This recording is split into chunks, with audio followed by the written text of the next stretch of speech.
Hi, guys. Welcome back to the MVM Show. I'm your host, Titus, and I got a special guest today, Justin Flores. And if you're watching on the MVM Show YouTube channel, you can see that we are in the mountains. And this will be the second or third year that we've recorded up here, like during camping time for us. So for as long as I can remember as a kid, we've been coming up here. And it's beautiful, it's relaxing, and eat a lot of food and It's a lot of hang food. out, stay up late, and have you ate more Justin up here than you ever have? I have actually. I've eaten so much. So many people are offering food. I'm like, I have to say no at some point. Yep, you do. It's so good food though. When I was single, dude, I had like 3 camps, just do the circle of death. See what they got. Yeah, what do you got over here? You want some? No, I'm full. Okay, I guess I'll have some. But anyways, I really enjoy recording up here. Not for one thing, it's beautiful, and for the other thing, it's get out of that heat in the valley. So, but it also is just a different look on here if you guys are watching on the YouTube channel. But anyways, if you guys can do me a favor and give it a rating and review, it helps kind of spread it out, and also check out the motor trail, because if you put in the code MVM 2024, you get 10% off, and it helps us out keep things going too. But anyways, want to dive into our guest today, and Justin. So you guys went on a pretty gnarly hike adventure yesterday. You want to walk us through that up here? It's a pretty, we call it San Joaquin because that's just what we've called it for years. But there's a couple ways to go down in there, and you guys made your A little adventure. tougher way for sure. Yes, vertical. Straight up. I think it's a couple thousand feet in a mile. I think it's like 1,000 foot or Is two it only drop. 1,000? It's something insane. I thought it was 2. Brother I Titus did was- Onyx. yeah, it's crazy. It's not even that far of a hike though, like No, mileage wise, but it's just straight down and straight up. hmm Like every time you, especially on the way up, every time you turn around and look, you're like, we just came from down there. It's just, right. it's mind blowing on how much of a drop it is. Definitely something you have to prepare for. I was not prepared Like for that. yeah, as far as like you mean just in shape and water and hydration. Hydrating for sure. Yeah. And in shape, yeah. Because I came into it, I didn't even expect coming camping this year, but I luckily got to come. It's so beautiful out here. And Kent was telling me that if I wanted to go hiking with him, San Joaquin, I'm like, sure thing. Didn't know what to expect, really. Maybe it was better that way, though, because Yeah. if you know what to expect, you're going to be dreading it more. So didn't really have much to pack. I mean, what I had was light compared to the other guys. But, yeah, it was a hike for sure. Started cramping halfway back up and survived out of there, though. But it's a hike. It's so beautiful down there, though. Yeah. I mean, during the time, you don't appreciate it. But now looking back, it was memories for sure. And it's so beautiful down there. hmm It's so awesome. So when did you find out you were going to go down in there? So I called Kent on, I believe it was Thursday. It was Thursday, the week before, and it was like 2 days before. And I'm like, "Are you still going hiking? Because I'm gonna stay a couple extra days, and I would love to go." He's like, "Yeah, man, come down. If you need anything, we have everything." So I just said, on a whim, just let's do this. Sound fun. It was so fun, but it was definitely experience. It was an adventure too. It was so fun. The jokes we had, the time we had, it was a blast. So many roadblocks on the way though. Yeah, I was going to ask you. So you guys, what time was your you had planned to leave? We wanted to leave early that morning on Sunday morning around like 6 or something like that, just to beat the heat and everything. But we stayed a little bit longer. We had breakfast, carb up before, and then we hit the road. I don't think it was like no later than 7:30, 8, maybe latest. And then we got probably halfway down there. I'm not familiar with all these To the roads. trailhead? Yeah, and tree after tree, That's what I middle of heard. the road. Big ones too, right? Big ones. We had to go back. Funny story. So the first big tree that stopped us, we didn't have the chainsaw. We forgot it. So it was me, Andrew, Thiago, and who else was it? It was just me, Andrew, and Thiago, yeah. And Cole. We stayed there while Kent and Clint went to go get the chainsaw. We didn't expect it to rain, sun was out. out of nowhere, you start in the distance. You start seeing some clouds. You feel the wind pick up. We're like, oh no, we should have went back with him. We didn't even get our packs or anything. No jackets, coats, nothing. And then the rain started hitting us pretty hard. We had to build our own little fort right there, waiting for them. Well, they came. Still there. It was just fun memories for sure. So I was told that you guys, from the time, I think he said from the time they came back, got the chainsaw. So when they left camp again the second time with the chainsaw, they said, Clint told me it took 4 hours to get to the trailhead to start going down there. It took about 3 or 4 hours. There were so many trees that were falling that we had to push out of the way or cut, and it was just it was a lot of work just to get there. Yeah. Yeah, we're thinking like, is this a sign not to go? Right. We have all these trees in our way, and then a storm coming, and we're like, oh no, this is a sign not to go. Everybody was like, second doubts, because people were telling us how hard the hike was, and if you're not prepared, it's tough. So you have those self-doubts, but it's definitely a tough hike, but determination can get you through that for sure. What time do you think you guys started down the hill? Probably around 11, 12. It took us like 3 or 4 hours, like they said, just to clear all that stuff. Yeah. And that was a workout itself, because some of those logs and those were pretty heavy. Yeah. So we were tired before we even started the hike. Yeah. Did you guys, did you time how long it took you to get down in there? Were you guys hustling down there pretty quick? It took us pretty quick. I think it took us 2.5 hours. Or 2 hours. We got to the first spring within 45 minutes. Okay. And then we got down there pretty quick. We got a little veer off the trail. Well, there's no trail, but how good was that water at the spring? It was so good. Did you have enough water going down? We had plenty of water. Okay. That's one thing everybody was telling us: bring water, dude. Bring water. Because last time, 2 years ago when we did it, was it last year or 2 years ago? I think it was 3 years ago. 3? They were saying, yeah. Dude, it was bad because you couldn't drink the water out of the down the waterfall because all the smoke and fire. So you guys had no water, nothing. Man, it was bad. Yeah, it was. I've never been that thirsty coming out of there. Like going down was fine, but going up out of there, I've been really thirsty sometimes hunting with my dad where we didn't have pack enough water. That was the worst I've ever been thirsty. Like I thought my tongue was sticking to the roof of my mouth. It was bad. And obviously, that's the biggest problem with all the cramps, too, I had. Is hydrating, yeah. And you have to hydrate before, like, at least a day before. Drink, like, a full... Yeah, 1 or 2 days. Yeah, absolutely. Because if you're drinking it on your way up, it's just going to fill you, make you heavier, and it's not going to do it. It's not going to do anything. That was me. I was on my way up, drinking so much water, felt so heavy. I'm like... But you were so thirsty probably, huh? Exactly. You're so thirsty, though. You still drink it, just to... Like, you literally can't help yourself when you're there like that. You're just like, I just want to drop You're like, water. I know it's not good for me because it's weighing me down, but I'm so thirsty, I have to. Yeah. How heavy do you think your pack was? Mine wasn't that heavy. I think theirs were like 20 plus. Mine was probably like 15 at most. They were carrying a whole bunch of stuff, but they're lighter than me. I'm a pretty big guy. So how much you weigh? 210. Okay. So we were talking about that last night. So let's talk. We'll go back to the story here, but I was at least 215 3 years ago when we did it, somewhere in there. I don't know what Jake was, but he was probably heavier than he normally is.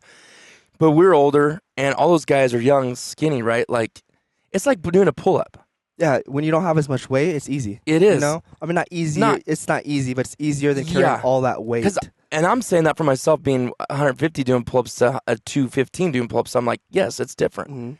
But so what's your thoughts on, like, say that gnarly hike coming out? You got a guy, because I mean, muscle it is what it is, and strength it is, and endurance, and like I heard Thiago and Kent pretty much rolled out of there like no problem, pretty much. Yeah, they're out of there like jackrabbits. And I don't think it's just being skinny, because like Cole's skinny, but he said it was a little tough for him. Yeah. Just probably hydration, probably stuff like that or whatever.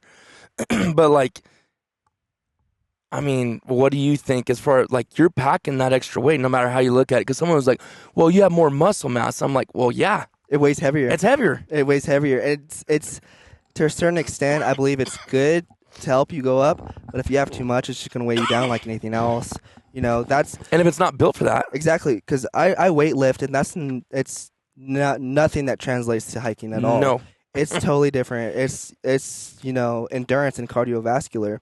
And that's just with the altitude The extra weight I had on, I was dying coming Yeah. up. It was difficult for sure. Did you guys look and see the elevation there? I can't remember what it was. 7,000. Oh, it is. I think it's At the 7,000. top or the bottom? At the bottom, we didn't look what it Okay. was. I think it's 6 something. 6,000. It's just a straight drop. Yep. Yeah, really quick. So yeah, I was just telling him, I'm like, I'm not making excuses. It's just, It's a fact, though. it is 100% fact. Yeah. You're just, I don't remember if it was Kent or someone. I said, throw I go throw a 50-pound pack on your back and see how you feel coming out there. He's like, that's not relatable. I'm like, oh yeah, it is. I mean, we may not be carrying it Yeah. on our backs. It's like just all over It's just us. all over, yeah. It's just thing too. Like when you run or sprint, when you have that extra weight, it's just so much harder. Yeah. You know, I even was telling him if I was like 185 or even 190, it made a big difference. Mhm. You know, I mean, sure, you'd be sore and still be hurt, but like, it's not the same. It's just different. It's just weird. I'm not trying to make any excuses. No, I was no. just so out of shape. And that's but it's true. It is though. 100%. Yeah, I'm out. Absolutely. I was out of shape when I did that, and I definitely wasn't hydrated. Yeah. And like you said, you cannot train for this. No, you can't prepare for that. You have to do it to train for it. Yeah, you No do, stair exactly. climber at the gym is going to do anything. I mean, I guess it might give you a little bit more endurance wise, endurance, but maybe, just but it's just the way you're stepping on the rocks. You know, it's slippery. you're Your rolling. ankles are rolling. It's just you have to do it to definitely build that up. But that was definitely a hike too, for sure. Yeah, I haven't been on a lot of hikes in my life, really. but that one was probably going to be the hardest hike I'll ever do. Yeah, well, Sure. I would say that's up there with the top 3 I've done because me and my dad have done some nasty, gnarly stuff, and it was like all day. It wasn't even like half a day. It was just elk hunting and stuff. But that's why when I was going down there, I was thinking like, oh, it's probably not going to be as bad as everyone's saying. And when I was going down, I'm like, okay, I've definitely done stuff like this or worse. But it's coming out, huh? But I was way younger, I was way lighter, and I was hydrated.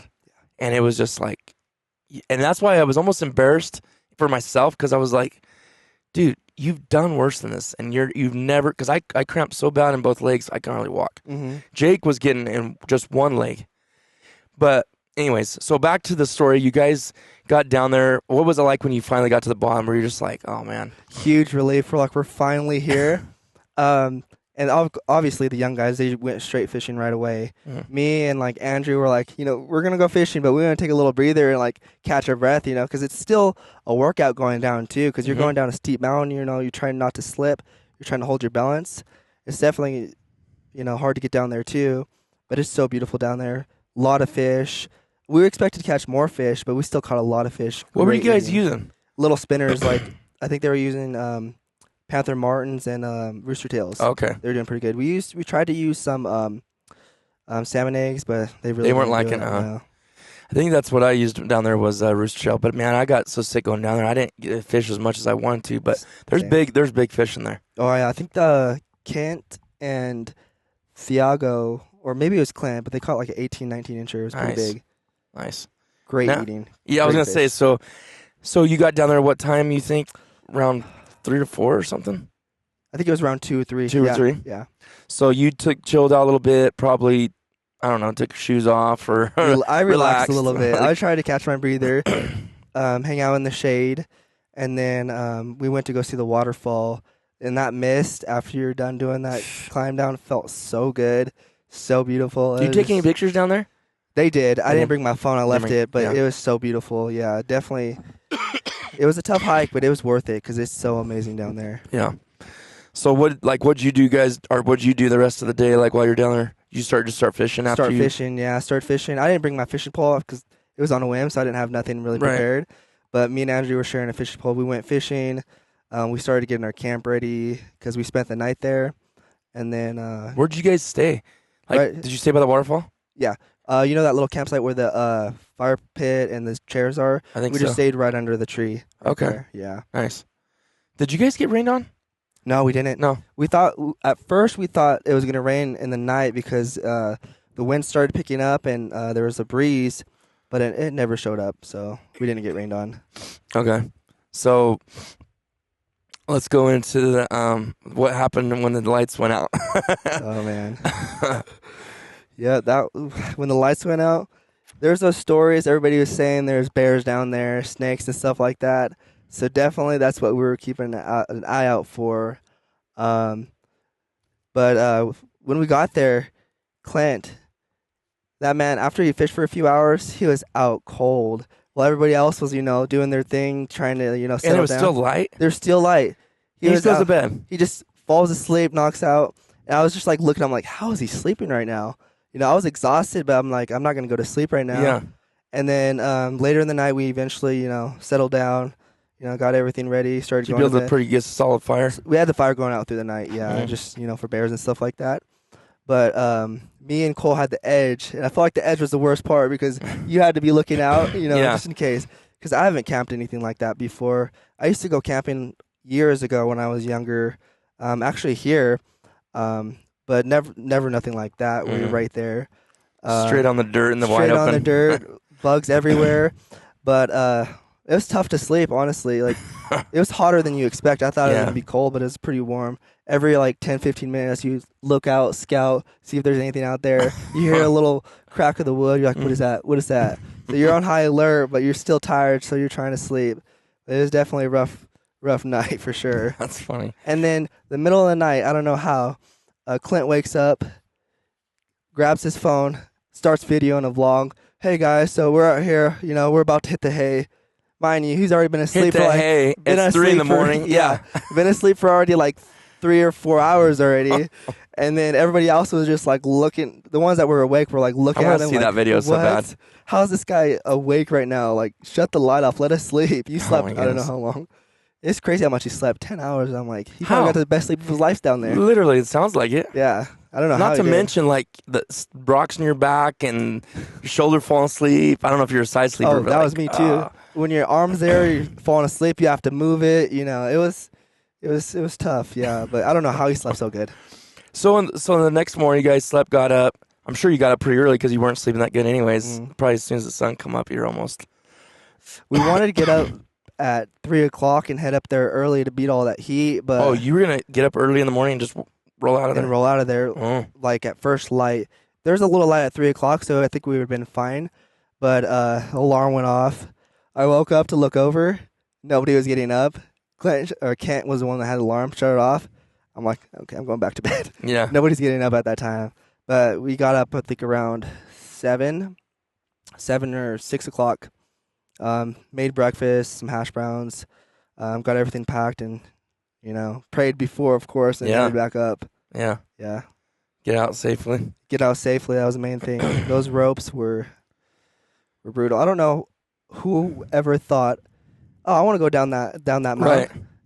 Right. With no equipment. And why right there? Why right there? How do you know what's down there? Yeah. Anyways, how'd you know that waterfall was there? Yeah. And then, without the ropes there, it just blows my mind. Whoever did that, whoever discovered that, it's just insane. Because it was tough with the ropes. So I imagine with nothing.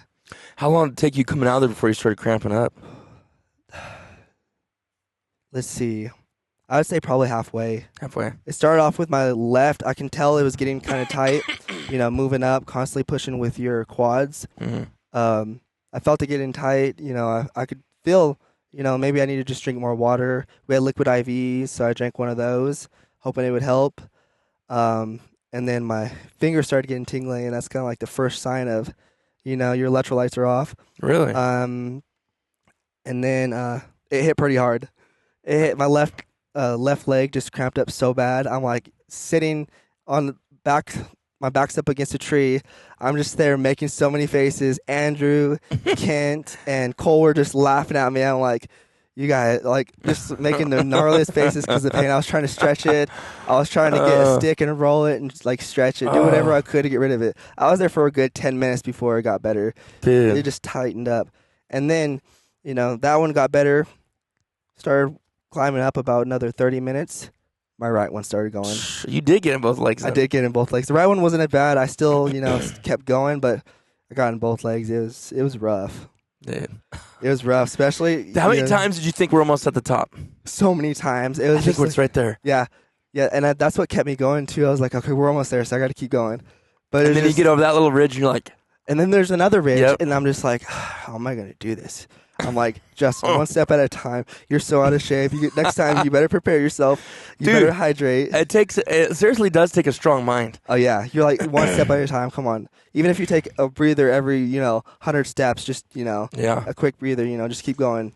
Man, I'd hate to see how far behind you. If you probably wish I would have won, I would have helped you even look better. If I would have been there, me and Jake would have been.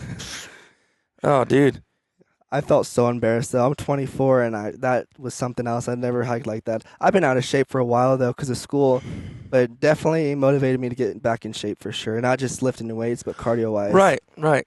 It did that to me too. Like, and it is a strong mind because you got to think, like, part of your brain thinks, I don't think I can get out of here. You probably weren't at that level. Maybe, I don't know, maybe you were, but you're like looking, you're like, the way my legs are so locked up, I never didn't have a cramp all the way up. Past the rocks and the hard part with the ropes. Once I got there, I locked up so bad, I never got relief. It was the whole time. I've never had that. I promise, I'm not exaggerating. I don't even get cramps. Like, I get a little bit more now than I used to, but I'll get them like, oh yeah, after that day, that was a gnarly spider. I was on my leg. That was a spider? Dude, I think it was. Look, I moved. Maybe I'm tripping out, but I've been having so much stuff crawl up my neck. I had that. Did you see one of those black ones with those long antennas? I haven't seen Like, those. the antennas on those bugs are that long. Oh, I seen actually on one, each yeah, one. earlier. He was That's right the there on thing. my neck. I looked down, I see his antennas sticking out. I was like, get out of here. That's the thing about sleeping down there too. So many bugs. So you feel them crawling on you and just like you're trying to get them off you every time. And it was hard to sleep with that too. Yeah. But I basically cramped the whole. I'd never had relief. I told Jake, I go, it won't let up. So I just pushed through it and kept walking up because it was just slowing me down more. If it's not going to let up, how long can I sit here? Exactly. I got to get out of there. Yeah. So I was almost walking straight legged on both legs, trying to take a step because I could not. Just little baby steps. Huh? Literally. I was so irritated because I'm kind of like, obviously I'm kind of a competitive guy too, and more so against myself. I was like, what is wrong with you, dude? Like, what is wrong? Yeah, and your brain thinks, maybe if I just slept here tonight on the side of the mountain, I'll go back in the morning, I'll feel better. But it's like, no, I got to get out of here. You just got to get out of that. Because after you see the truck in your sight, you're like, oh, yeah. I'm almost there. It's such a relief. You just get a second wind of life. You're like, let's just finish this. Yep. It was, I thought the cramps were going to go away too. They were still there. They weren't as bad, obviously, after I rested a while, but they were still there. I had to take baby steps. I couldn't do the long strides, because they tightened up so bad. I wonder what that causes, the bigger steps. Is it more of a strain on your muscle? I think it's like when you step up on the higher rocks, you're like pushing up with your quads so much that's where the cramps So it's just, and the tighter you make it, the more it's going to have a chance to go. Because I think you're using these muscles a lot. Yeah. So they fatigue and they don't have enough, you didn't prepare enough with your It's pretty, fluids. I mean, I'm not trying to compare that to like really, really hard things that people do, but like it is funny, like doing that kind of stuff, like you see what your body's capable of. The human body is amazing. It is. It's honestly all mind. It is. Like, it's really mind over matter at that point. Your body can take so much. Yeah, it's gonna hurt. It's gonna be tough, but your body can be put through a lot. You see these people climb Half Dome with no equipment at all. Right. It's just the human body is actually amazing. God made it the perfect human body. Yeah, it's just our minds that hold us back in a lot of things. Yeah. And they say that like when you think you've gave 100%, you still have like 60% left. I've heard a lot of Navy SEALs talk about that, and it's like I do believe that. Yeah. Because there's been a lot of times hunting or doing some really strenuous stuff, military or whatever, and you're like, I cannot do this. But I feel sorry for the people that weren't raised to have like a strong mind, because a lot of people would just give up. Yeah. And they're just like, I can't. It's like, yeah, you can. Because your mind's very powerful. If you put self-doubt in your mind, you're going to fail. Mm-hmm. You have to think, like, I know it was hard not having self-doubt during that time climbing up there. Be like, I could do this, You just got to be positive and, you're hurting, but, you're going to get out there, For me, I wasn't going to be the fastest guy, but, I didn't want to be the last guy. Mm-hmm. I was the last guy, but I'm like, if I get out of here, that's still an accomplishment. Right. You did it on a whim, you didn't know what to expect. Yeah. You still did it, just finish it. Yeah.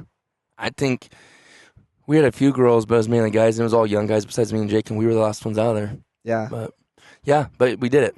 Exactly. So, nobody could take that away from you. You still did it. Yeah. Let's go into kind of like, well, I don't know. Let's do this. So, we were talking about we go to church together, and kind of like, what's your story? Like, I don't know how far you want to go or how deep down, but like, what's your story? What got you in church, and your salvation and what got you into all that? Like, I know you had. I don't want to jump in ahead of your story. Just kind of where you grew up and how you grew up and what got you where you are now. So I grew up, just around here, around Atwater. We grew up with. So let me start with my mom. She wanted to find babysitters for us, and this world, it's a crazy world. It's hard to trust people nowadays. And she worked night shifts, so she was trying to find some people she could trust, and it was the Mennonites that she came across, and over time, they became really good friends. So we started going to the Mennonite church there in Livingston, and then we were there for a few years till I think I was 14, and then I kind of veered off a little bit, started going to public school, wanted to do those kind of things of the world just to see what's out there. And then after high school, went to college, started pursuing nursing, and then I got hired at Anbury, which is like a long-term care facility, and then Cheyenne was there. And I've been wanting to find a church for a long time too, but none of them was really the right one. I went to Yosemite a few times, but they don't have high standards, good standards. And then she invited me to this one, and I'm not gonna lie, at first it kind of scared me a little bit with the tongues and everything. I never knew what that was, because coming from a Mennonite background, they believe in the Holy Spirit and everything, but they just, I don't know if they truly believe the movement of it as much as we do now. But it was just like, are they speaking in Chinese? What is that they're doing, their tongues? And it just fell in love, with it, and asked the Lord to back into my heart and commit my life back to Him. And ever since then, I've been trying to grow. Obviously, have my struggles. I still have my dad and brother that aren't saved and still live with them and have struggles with that. But I know the Lord will give me the strength, to be what I need to be for them, and just to continue on and continue to grow with your walk. How long were you guys going to the Mennonite church?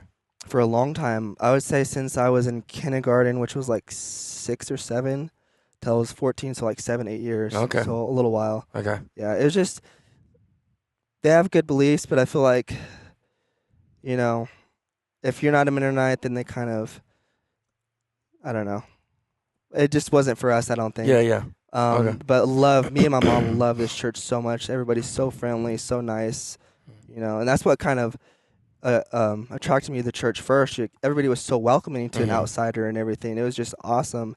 And then the movement of the Spirit, like, you cannot deny those experiences that you feel. No. Like, you can have people try feuding the Bible with you, but you can't feud what God's done in your life and the experiences that you have with Him at all. Yeah, there's no taking that away, and there's no denying it. You can't tell me that's not real. Right. Like, no one could ever convince you otherwise. Nope. And that's the thing with it is, everybody has their own experiences in life, as far as not even just spiritual things, but like experience, as in you have experience in nursing. You're getting experience in the hospitals, and you're getting experience like you did yesterday coming out of San Joaquin and all these things, and like no one can tell you how hard. That wasn't that hard. You're like, no, I've been there. It's hard. And like experience with the Lord, it's just the same thing, because people are like, well, how do you know it's real? It's like, I know, I experienced it. So what would you say was just one experience, to the best that you could describe, that you've had in your relationship with the Lord? What's something that's really stood out to you? Honestly, this past camp meeting was the best. Like, I've only been coming to this church for, I believe, 3, maybe 4 years. But this past camp meeting was amazing. I just experienced the Lord almost every night. The touches I got, I never experienced anything like that before. The first time I got filled with the Holy Ghost, that was an amazing experience. But this was like taken to another level of like just the peace He brings upon you and your like struggles and everything. And it's so amazing too how you just, when you step out in faith, how faithful He is back. It's just amazing. And then when you're a true tender heart, and you tell Him what's on your heart, and He's so faithful and willing to give. You just have to be open and willing to accept Him. And it was an amazing experience this past camp meeting. it's hard to describe because there's no words that Well, can that's what I was gonna describe say. it. It's like, describe this, Justin. Describe your experience and how. And it's like it's hard to put into words. There's no words you can put it into. It's just There's so not. amazing. You But have to experience it yourself. You like, do, and you have to, because you want everybody to experience it, right? So you're trying to Absolutely. describe what to look for, but God touches us individually in Mhm. different ways, and so it's hard to describe how I can't tell you he'll touch you like he touches me or has touched me, right? But I know one thing, the good thing about it is there's never an end to it. Like we don't ever have to be like, well, that's all he's got for me. I'm done for the rest of my life. It's like it's a continual relationship, and like you said, it was to the next level. Absolutely. I've been going to church and in church my whole life as well, for the most part of it, I'd say, since I was like 5. I think is when my parents started going, and not necessarily there. Well, yeah, it was. I think I was sick. It might have been 4. My dad grew up as a Mennonite. He tells me that a lot. Yeah, you guys, he's like fellow Mennonite. We yeah, have a little joke. yeah. And so, but then he moved from Oregon, backslid, got away from the Lord, and then moved from Oregon to California, started a little business, and met my mom. Mainly her family's from the Carolinas back east, and then my grandpa's in the military, so that's why he came out to California. It's weird how God like puts Brings everything everybody together. Yes. Yeah, It's definitely, he has a perfect plan for everybody for sure. yeah, and so experience, like what would you say if you could just do your best to say, what is it like having an experience with God? Like, how would you describe that? It's like this, like our minds race a lot and we think about, the future and stuff like this. We have a lot on our minds. If it may be fear and anxiety or, if it's income issues or, family issues, we all have struggles in life, right? And when God touches you, just all that goes away. You're just at such peace and you just have so much joy in your heart. It just makes you tear up and just weep, and it's just you never want to leave that. You always want that. So I think that's one thing that's amazing too. Like you were saying, there's always more. So you might think you get this great touch, but that's probably just the surface of what God can do in your life and how much He can touch you. Like you said, never stop. Searching for that touch because it just keeps getting better and better. Life may throw curveballs at you, but the Lord's always there, and He's always, steadfast and faithful to you, and He'll give you a touch right when you need it too, when you think you can't take anymore. It's just amazing. That's a good way to describe that. You actually described that really good, as how you said the experience. So I appreciate you saying that, because that's a great way to explain it. And I won't, since you're a guest, I'm not going to try and explain. I do a lot solo by myself anyway, so I talk enough. I want to hear you talk, but appreciate you sharing that. So now to jump from that to your nursing career, you worked at Embury. Were you a LVN? I was a CNA. A nursing CNA, aide, yeah. okay. So you got to go to school for that for a little bit, right? It's like a semester, yeah. I did a summer program, a semester of it, yeah. And so did you always know you wanted to go do nursing? Ever since I was in high school, senior year, I knew I wanted to go nursing. My mom's an LVN, and she talks about how much she loves her patients and how much she actually enjoys her job, other than, the management part, but her patient part. So I wanted to do that. And what really inspired me to become a nurse is actually when I was 16, my grandma passed away from pancreatic cancer, and the hospice nurse that came in was so amazing. And it's just, when you're there just seeing your grandma pass away slowly, it can be tough, I think it's tragic, people that just pass away out of nowhere. At least we had time to kind of process it. Just seeing that is not easy to see either. Right. And I knew I wanted to do something because I felt so helpless in that situation. Like, there's nothing I could do. And I would love to just help people and, kind of give back in some kind of way. And it's just been such a rewarding career so far. So you were a CNA. Like, what's the progression there? Like, what have you've been doing a ton of school? You just graduated nursing school, correct? Correct. So congratulations on that. Thank you. Sorry I was sick to not make that. I appreciate party. that text you sent, though. It meant a lot, yeah. I missed you guys there, but I understand people get sick. You need to get better. That's As a nurse, huge we understand it. Yeah, more than anybody. That's a huge accomplishment. It's not easy. What do you think the hardest part of that nursing school was? I really don't think it has anything to do with the curriculum or the the actual learning part of it. I think is managing life, school, putting God first still. It's managing everything was the hard part, and finding time for things for yourself, because you can be so caught up in studying and trying to get the best grades and succeeding that way. You may forget about, family, which is sometimes you have to say no to things. But I've noticed during school, I had to say no a lot for sure, and I think that was the hardest part. Like, I couldn't go out to eat after church with the youth group or anything like that. I had to study and focus on that, which I think that's the hardest thing. It's not the school-wise. It's that for sure. Yeah, but you're probably not going to want to say this or admit to this, but, like, do you feel like you're pretty smart? Like, I mean, how do you ask someone that without telling them, yeah, I'm smart? Without being conceited? Yeah, like, I mean, like, I don't know, like, what did you graduate high school? Were you 3 or 4.0? I wasn't a 4.0 student. I really didn't put the effort into school until just didn't put the effort? Until I hit nursing school. Out of 3.8 in nursing school? Not nursing school, in high school. That's pretty good. And then with my prereqs, I always had pretty good grades. So I think I was decently smart. I'm not going to say I'm super smart. Yeah. I had to definitely put in the work. But my prerequisites, I think I had a 3.8 as well. And then nursing school, that's when I'm like, okay, this is actually what I'm going to do in my career. I want to put 100% into it and get the best grades possible, because I hope the Lord could open up other opportunities in the future too. If you want to talk about it, we could talk about it too. I want to become a CRNA eventually. Okay. And you have to have some... I'm just putting notes and I'm listening to you. Great grades for that. CRNA? So in nursing school, you have to have good grades then for you to... And prerequisites too. Really? All college, yeah. Well, if you don't, will they not let you in it? They will, but the chances of you getting are very slim. Really? It's so competitive and there's not a lot of spots. What's that CRNA? CRNA? Yeah. So it's a certified registered nurse anesthetist. If you know what an anesthesiologist is, they're basically do the same thing. They just don't go to med school and they don't go through the rigorous training of medical school. But they can do the same procedures they can. They put you to sleep right before. They do epidurals and OB. Okay. Things like that. You know, they intubate patients. They do pain management too.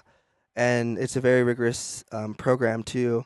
It's a doctorate level, so that tells you a lot. Yeah.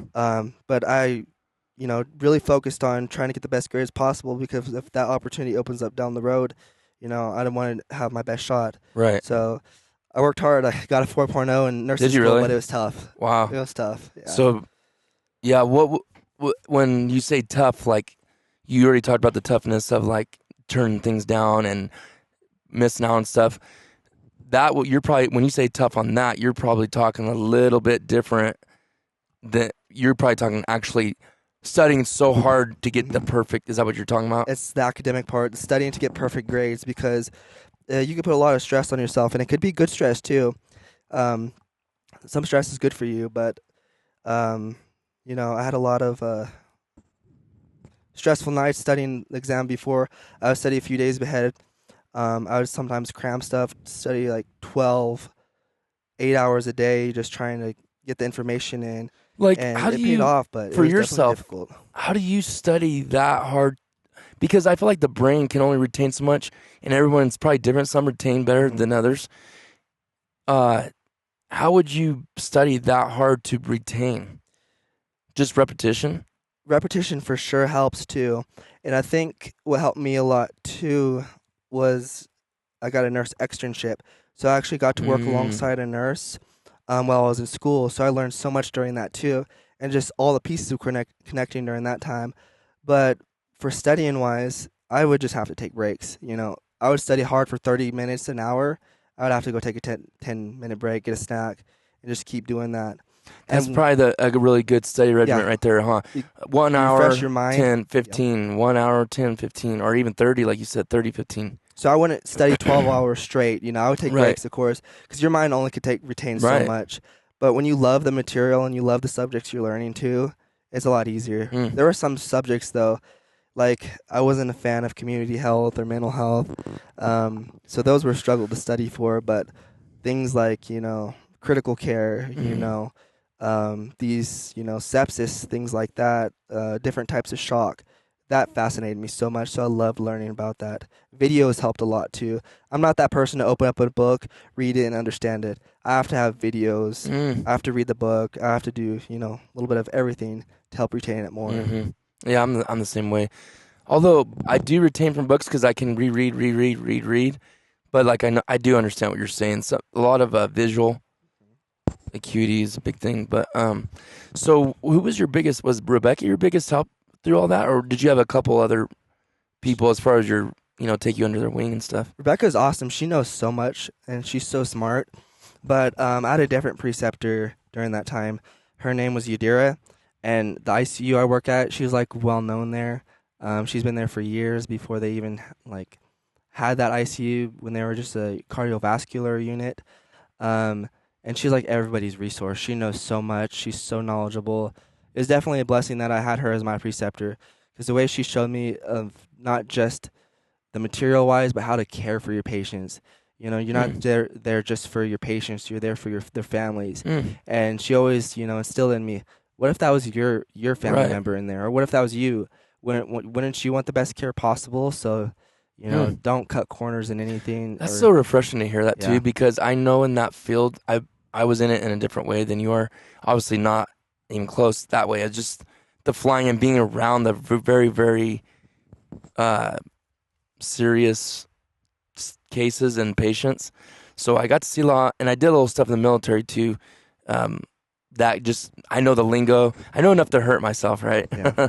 But there's a lot of lingo. Man, the sad thing is, and I totally get it, I understand it, because being Metaflight for 6 or 7 years total, you do become, and I hope you and Cheyenne and Colton don't become like this, and I don't think you will, because you have the Lord, and you also have and you don't have to have the Lord to not be compassionate to people, but I know it does help. And so I know I've seen so many people get very, and I know you already seen it all the time, get very insensitive to people, because here's the deal. To me, this is my opinion, you can express yourself, is because so many people take advantage of the system, take advantage of other humans, and take them for granted and mistreat them. And a lot of people that are sick is self-infliction. So they lose the compassion. Like, dude, you did this to yourself. I know what you're saying. You know what I mean? Yeah. But it's like, man, like, it's so frustrating as a patient when you go in and they treat you like you're wasting their time and you annoy them. And you're like, man, this doesn't feel good. So I would never want to be that kind of person if I was a nurse or whatever, like you guys are doing. And I know you don't either. Is like, I want to use that as a time to show compassion and to maybe help people see there's still good in the earth, Absolutely. I think that's what a lot of people do it for too, is the good reasons, because they actually care and they want to help people. But you do get those individuals that, it's hard because maybe they come in the career with that mindset, but over time they see people, like you said, abusing the system, coming in there self-afflicted. So they kind of grow, kind of hard. Colder. Yeah, cold and hard. Hard towards it. And so, you see that a lot too, especially in Fresno, downtown Fresno. You see a lot of like alcoholism, self-inflicted, a lot of homeless. But even sometimes I have to catch myself too in situations like that, because it's hard. You're like not to prejudge people. So I pray that the Lord helps me with this too, because I always try remembering you don't know what they're going through. Yeah, you might have this patient that's super, not the easiest to deal with, but one, they're in the hospital. Nobody loves the hospital. No. Nobody wants to be there. No. They might have this chronic, health issue like heart failure for years and years, and it's just very taxing on somebody. Or, they might not have a good home situation. You don't know what their situation is, so you don't want to judge them. They may be having a bad day, and you maybe are the little compassion or little kindness that you show may make a huge difference, because a little bit kindness in those situations go a long way. Just let's go back a little bit. When I was a CNA, in a long-term care facility, it's really sad too in those situations. Nobody's really sick or anything like that. They just can't take care of themselves. But the family's just kind of so sad. They drop them off. They really don't visit them that much. And you're the ones that see them daily. So just to spark a little conversation with them, makes their day. Oh, like if they have a little picture up, just something so simple. Oh, is that your son? Oh, what does he do? You could be there for a long time just Mm-hmm. talking to him. So sometimes it's hard because you have to still do your job, but you still want to be compassionate and caring Yeah. because that's kind of what it's about. Yeah, you can have the smartest person, as a nurse or a doctor, but if you're not compassionate, nobody's don't gonna mean want you nothing. as a doctor Yeah. or their nurse. Yeah. The nurses literally make or break somebody's stay Mm. because they're the ones with the patients most of the time. I'm not trying to glorify nursing, but it's a big responsibility, Oh, it and is. a lot of people should take that as a privilege other than just a job. Right. Because taking care of people in that situation at their most vulnerable state, especially in the ICU, which I'm so blessed, is privileged. You know, get to be with them and their families when they're so like lost so much hope. Mm-hmm. Situations that seem impossible. And that's what I hope the Lord will use me in to be a light in those situations, to help me get that boldness, just to pray for them or, Yeah. maybe if they don't know Christ to accept the Lord. There's just so many opportunities that I hope the Lord uses me as best as I can. I hope I'm willing to be using those opportunities because it's such an amazing opportunity. Yeah. Yeah. That I know you guys will. There's no doubt about it. So we'll move on after this, but have you have any experiences you could share? Something that's happened to you that's you had an opportunity for something or seen something crazy or whatever. Whatever. Do you have anything you could share that's happened to you already that you've experienced? I have a couple. There's one when I was doing my externship. That we had it's called a rapid response. So if somebody's not doing too good, they make code. So they send this team, rapid response team, which you know what a rapid response team is, to the patient on the floor, to see what's Is going on that with when you them. get the code blue? It could That's lead. who. It could lead to a code Oh, blue. okay. So So it's before that. yeah, it's like if you see signs of them heading south or something, you want to call a rapid response team to get another set of eyes on there. Mm. So I headed down there with them, and this lady started coding on them. I didn't get to be in the room or do any compressions because there were so many people, so many hands on. Which is, if you ever seen a code situation, it's so structured. It's Everybody crazy. has a role. It's Yep. so awesome on how calm everybody is. Mhm. Like nobody really gets too amped up. Everybody knows their role and job, which is amazing. Which I hope I could be like that someday. Right, you will. But yeah, I was there in the back on the side wall, just praying, like, Lord, if this lady doesn't know you, please give her her pulse back, and save her. If she doesn't know who you are, give her another opportunity to know so you can reveal yourself to her, and so she could be saved. And I don't even know how much long later they found a pulse. She ended up coming back and reviving. So I thought that was just amazing. Wow. Without a doubt, you can't tell me that the Lord didn't do that because they did multiple rounds of epi, different rounds of compression on her, so it didn't look too good. And then there's this recent situation. I haven't had many opportunities to witness myself because I keep praying for more boldness. But there's this coworker I work with. He's an RN himself, and he's avid Christian. Me and him, talk about things. I haven't seen him in a while, but we talk about things. And he was taking care of this patient. She wasn't doing too good. She was on multiple drips, intubated, and she was kind of heading down. Her pressures were going low. And her daughters were in there visiting. And as my job as a tech, because I was a tech at the time before I took my boards, was stalking the rooms. And I looked in the room, saw all three of them holding hands, praying. Wow. And I didn't want to go and interrupt or anything, so I just kind of like went to the next room, and I was like, that was an amazing situation I Wow. just seen. A few hours later, he comes by. His name is Ryan, and he's like, I have something awesome to tell you. He brings me to the side. He's like, those two daughters in there, I prayed with them, and they accepted the Lord. Wow. I was like, it brought me chills when he Yeah, just told yeah. me that, and just right now it did. Yeah, same here. And he said, That was them three praying in there? that was them three praying. And Ryan's a nurse? He's a nurse, yeah. Wow. So it's awesome. He has so many stories too. Dude. And he said, he told me that he told the two girls the same thing he told another patient before. He said, your mom's not doing too good right now. She may or may not get better.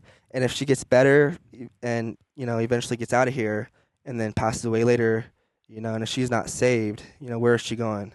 And he straight up told him, because it's the truth, she's going to go to hell.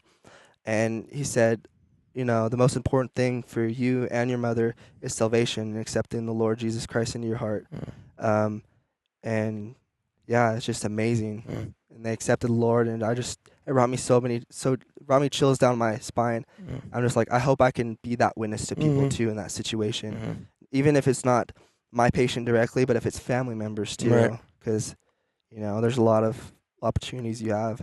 More people are more susceptible to prayer in those situations. Because, you may even have an atheist that wants prayer because they're so hopeless. They need some kind of hope. And his wife actually works in the same ICU, and I asked her stories too, and she told me story after story that she had prayer. She prayed with the family members, that she had patients with sepsis, and sepsis is such a bad disease. It's really terrible if you catch it late. The chances of you coming back from it are super low. But she had patients that were literally, she didn't think we were going to make it, end up turning around. It's just amazing. Story after story they can tell you of what God can do. Oh, yeah. Man, it's such an opportune place for that too. Like you said, so many people are more open. Man, I'm excited for you guys. I really believe you're going to have a lot of stories and a lot of experiences and a lot of victories, I think, and help a lot of people. Like you said, physically and spiritually. Yes, actually, spiritually, hopefully more than physically. Yes. But that's the thing I have to keep, because when I first started, I thought this was just, I want to take care of him physically.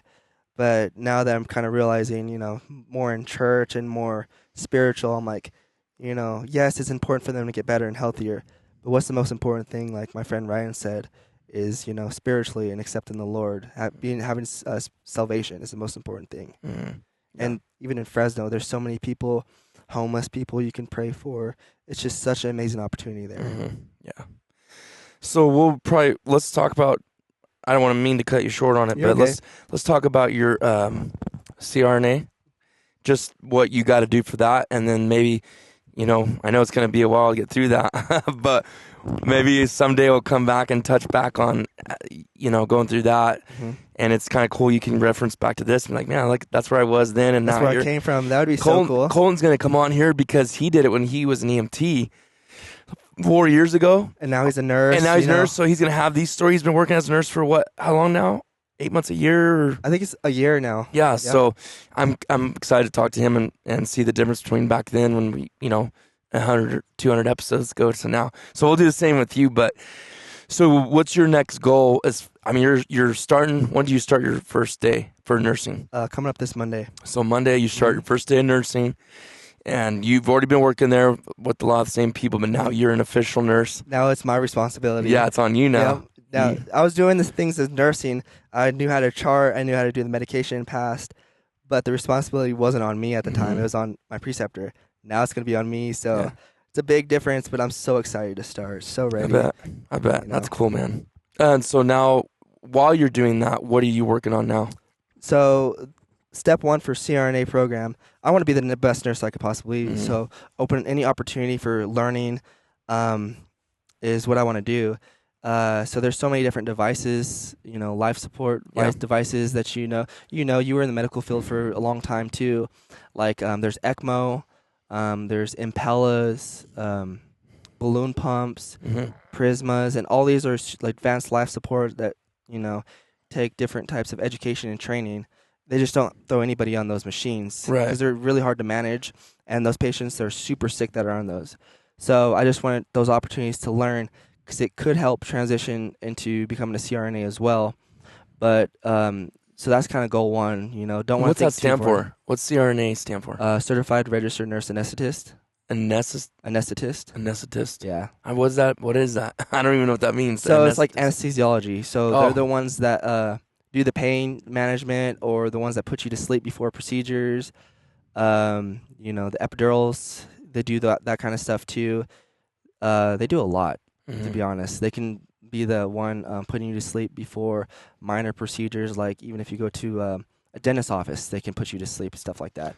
Or, if you're having open heart surgery, they're the ones, managing, making sure everything's running right, that you have enough fluids, that the operation runs smoothly and nothing happens. So they're the ones managing the vital signs. Well, you have the surgeon doing the procedure, but they're the ones kind of managing the stuff. And I did my research. I don't know everything about the profession quite yet because I haven't got to shadow somebody. But as far as I know, they can do that kind of stuff. And they do it independently too. So they don't have a doctor under working under anything like that. So what's excuse me, what's the difference between that and an anesthesiologist?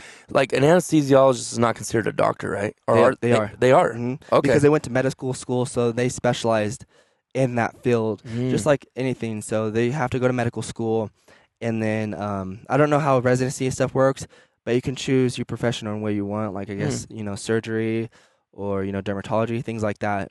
But they just focus on anesthesia. Okay. And wow. So the big difference is they're physicians, they're medical doctors, and we're nurses. So they have that doctor mindset, and we have that kind of nurse mindset. We still have a doctorate degree as a CRNA would, not me. Hopefully in the future. Yeah. Hopefully in the future I will. So is that 4 more years of school? It's 3 more on top of it. Yeah. So, but they can pretty much do the same thing. Some places might prefer a CRNA or a anesthesiologist. Kind of just depends. More CRNAs are in rural areas, like where we live in Merced, Turlock, or where I went to school in Hanford. You'll see more CRNAs in facilities like that. Okay. Because there's not a lot of providers out there, so the need for CRNAs is very high. Even what I want to do eventually, if it's the Lord's will and I do go to CRNA school, to help provide anesthesia in different countries because it's very, very needed. Oh, I bet. So I think that would be just an awesome opportunity to give back as well. That's the other thing. That's having that ability to help outside the country is like, man, it's a blessing, dude. And that would be one main reason. I like if I had, not saying if I had to do it over again, I would do something different than I'm doing now, but at the same time, I would definitely be highly, highly interested. I've always liked medical things. I was glad to be in a medevac unit in the military and then do it on the side as a pilot. That I was actually getting to help in the back. I wasn't a paramedic, but I guess you could maybe call it like an EMT. I got to push some drugs and got to do IVs and stuff in the military in Afghanistan, but I like that. I actually really enjoy that. So I think that's why I'm intrigued and like hearing about you guys because I like that stuff. It's fascinating. Me. It's so interesting, yeah. So, but to be able to go to another country, I feel like I could go with you and know enough to help you while you do what you know what I'm saying? That'd be awesome. It'd be so fun if I do become a CRNA. If you want to go, I would so do it. It would be awesome to do a mission trip and do all the medical side of it. Man, I'd be all over that so much. It'd be so fun. So. A blessing to give back too, help people in need for sure. Yeah, I can't wait. I'm so excited for that too, because I actually want to do that as a nurse. Nurses can do it too on medical missions, so I'm hoping the Lord opens up opportunities for that as well. Yeah. Oh, they're there. Yeah, it won't be hard to find. No, it won't be hard to find. No. I think it's just getting with the right group, and I don't think that'd be hard to do though. No, for sure. There's a lot of opportunities. There's so much need. Oh, yeah. Absolutely. In fact, I have some friends I could hook you up with too whenever it comes down to that. I've done that stuff. They do? Now awesome. that I'm thinking about it, one of them, he's an awesome. I feel like he's a really good nurse, and he was a nurse on the helicopter. And him and his girlfriend I'm not sure if she's went, but he's went, and he's just like, dude, it's so rewarding. It's so, people are so appreciative of it, and it's really a real, it's not just self-inflicted, it's just poor nutrition or just bad, rough living. They don't have the resources we have, Yeah. We're so blessed here. It's unbelievable. Yeah. And, that's awesome, though. That'd be cool, man. Yeah, because I've been looking different places, too, to do it. I don't know where. Yeah. I don't know what's the right one, So awesome. Yeah, thank you. You have to let me know who that is for sure. Yeah, I'll tell you. His name's Justin. He's super cool, dude. I know. What's the odds? Perfect. Justin. All right, man. Well, thanks for coming on. This was really fun and interesting to hear your goals and see where they're going to take you, and then you come back on here who knows how long from now, and well, it won't even have to be after your CRNA if you do end up doing that, like you said, if it's the Lord's will, but just a couple years of nursing on you and all the experiences and hopefully lives I touch and help bring to the Lord. Absolutely. Yeah, well, good. I'd say good luck, but good luck and Lord be with you and praying for you, and you, all of you guys that are doing that. It's a ministry, and appreciate you what you do. You guys, we need more of you guys and good people in there to do that job and make a difference in people's lives. I know you will. So, anyways, thanks for listening to everybody, and thanks for coming on, Justin. All right, thank you, Titus. All right, have a good one, guys. We'll see you on the next one.